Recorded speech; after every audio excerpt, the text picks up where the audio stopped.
Good morning sa lahat. Tara mag-layout and design na tayo ng ating prayers for the GC guys. Using cellphone tayo, docs apps and slides apps ang ating ginagamit na pang design. Dito muna tayo sa ating docs apps. Okay, open muna natin yung ating file name. Habang nagdadaldal ako rito, nakapindot yung aking kamay dito sa files natin. So, open natin yung 2025 June prayers for the GC. And then, pasensya na, naikot lang yung ating internet. Scroll down tayo, punta tayo dito sa, ito lang kagandahan pagka bagong araw ng buwan, bagong linggo ng buwan. Yung pag-scroll down natin is mabilis pa.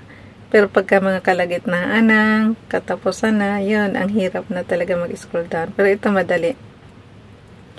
06 June 2025, pindutin na yung lapis dyan, ang ma-edit na natin. Hindi ko pa nakikita yung format menu, alam ko na to. Pag ganitong buhaghag, courier nyo yan. Buhaghag yung pagkasulat. Ganyan yan, courier nyo. So, pindutin yung status bar natin, letter A na may 4 na horizontal line, para lumabas yung format menu natin. Okay, ang ating font is courier nyo, tulad ng nasabi ko na. Size 12, naka-bold, text color ay neon green, yung yellow green guys. Highlight color is dark green. So, yun. Naka-right align. Okay, naka-bold, naka-right align, tapos yan yung kulay.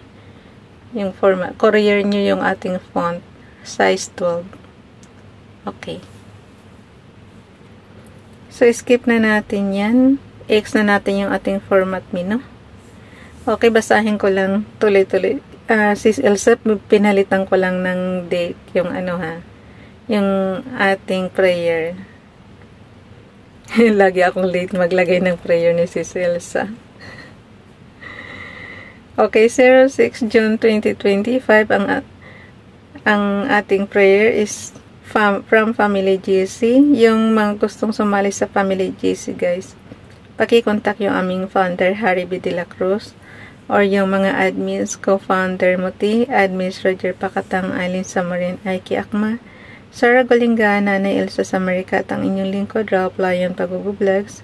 Paki-subscribe na rin sa kanilang YouTube channel, like and share na rin ang kanilang mga video, at kung di kalabisan, mag-comment sa comment section.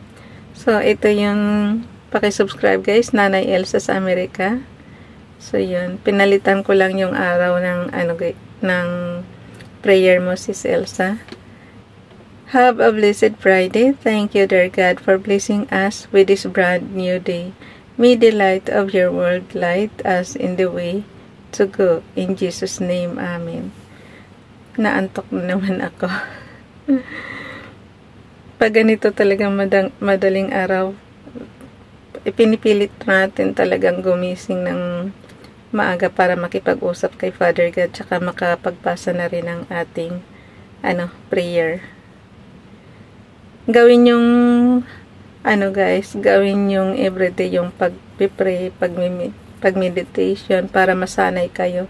Tingnan mo ako, 3 years na tayong ganito, walang absent, 'di ba? Kahit nga may sakit kahit katulad niyan, dapat yung itutulog mo pa yun ng diba? Yung balikat natin, tsaka yung kaliwang braso natin.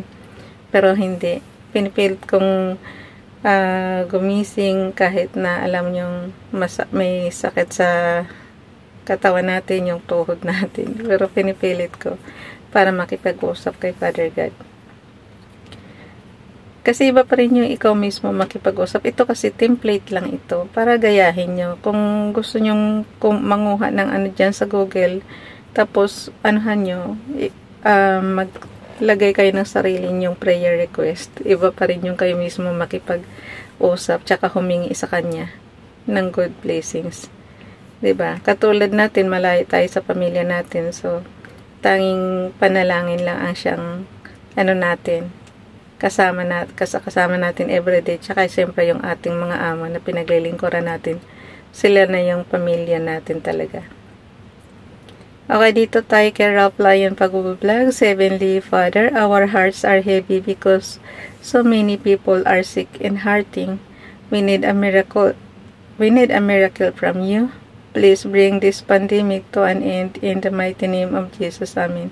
So, tungkol ito sa COVID-19. Tinatanong ko nga alaga ko kasi nakita ko nung pumunta kami ng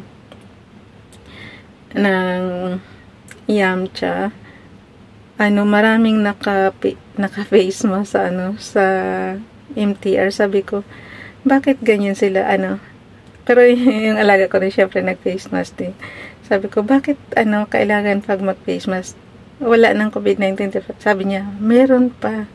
So, ibig sabihin yung, guys, yung COVID-19 is, hanggang ngayon, meron pa rin, pero hindi nga lang katulad ng pandemic na talagang napakarami, pero hindi pala talaga nawawala yan. Ang gara, no? Akala natin tapos na talaga. Pero yun, ito tungkol ito doon nga sa sa plug na COVID-19. Okay, dalhin na natin yan sa ating slides apps. Ito pang presentation ito guys, katulad ng Microsoft PowerPoint. So, kung gusto nyo ng pang presentation, gamit kayo dito. Tapos, nyo na lang. I-save nyo na lang. Then, pwede kaya to walang, although pareho ang environment, pero, syempre, hindi kasi pwede i-open ang isang file kung iba yung apps, kung iba yung software, diba? So, kung dito pang cellphone, pan-cellphone lang siya. Yan ang pagkakaintindi ko. Kahit nga sa dati yung Microsoft Office, pag sa higher version mo siya ginawa, tapos punta mo siya sa lower version, hindi siya nababasa. Mas mababasa pa yung from lower version to high version. Pero pagka yung higher version, ilagay mo sa lower, hindi. Yun lang ang naranasan ko dati. Pero ewan ko sa ngayon, syempre, matagal na tayong hindi nakakagamit na yan. So, dito tayo. Open ko lang. Oh, dalawa lang pala guys. So, madali na itong basahin. Ang ginagawa ko is i-screenshot ko muna. So, left and right. Ayan yung natin, i-repost prayers natin. Yung kay Ralph, tsaka yung kay Princess Diane channel. Basahin ko na. 06 June 2024 o last year ito, yung i-repost prayer natin.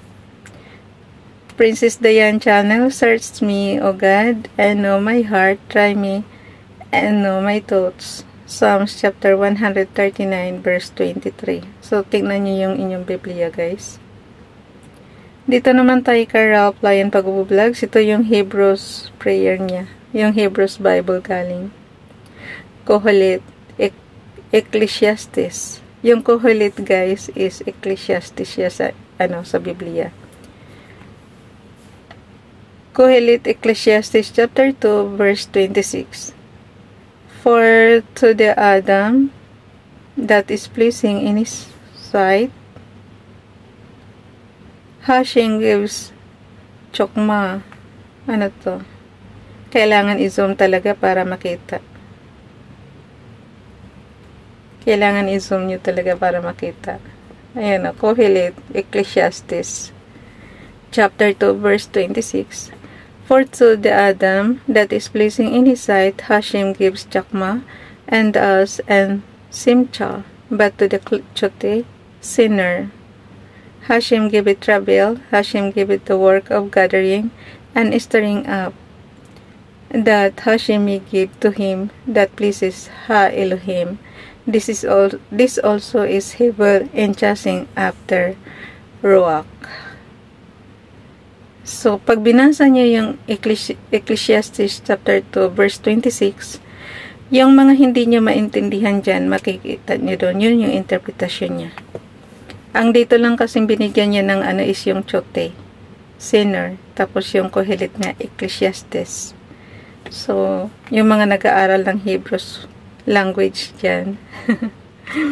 Ito gusto ko sana talagang matutunan tong Hebrews language. Kaya lang, parang sa pagkasulat pa lang, parang ang hirap-hirap na. Ang naiintindihan ko lang dyan is Hashim. Siyempre, yan yung, yan yung si Father God. Tapos, yung Ha Elohim, yan. Tapos, basta konti lang naiintindihan ko kasi kakabasa natin dati ng yung last year, puro prayers natin is Hebrews word, diba? Yan, ko yan, naalala ko yan. Hashim, Elohim, at tapos ngayon yung Chote. Chote is sinner.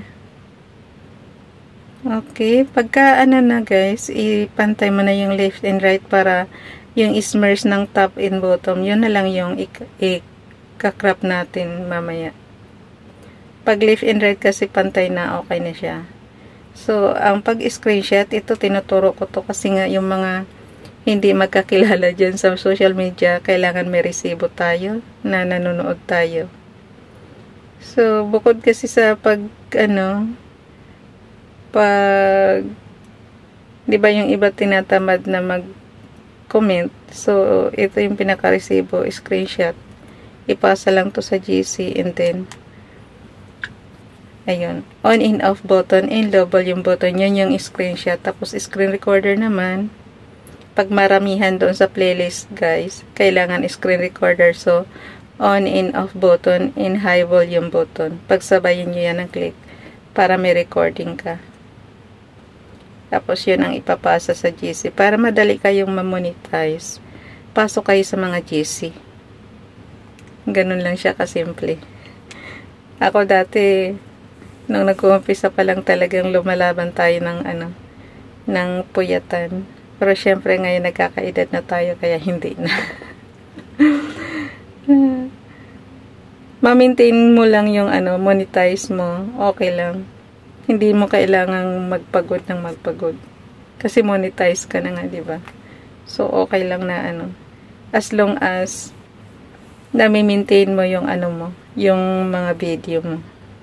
Kasi yung iba kaya naman na demonetize yan kasi may mga violation sila. Yun. So, pag may violation ka kasi dyan kay YouTube, i-demonetize ka niya. Tsaka yung, syempre, yung hindi na nami-maintain yung mga pagko-content niya. Okay.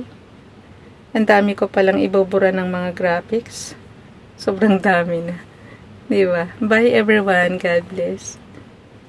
Ipasa ko na sa GC.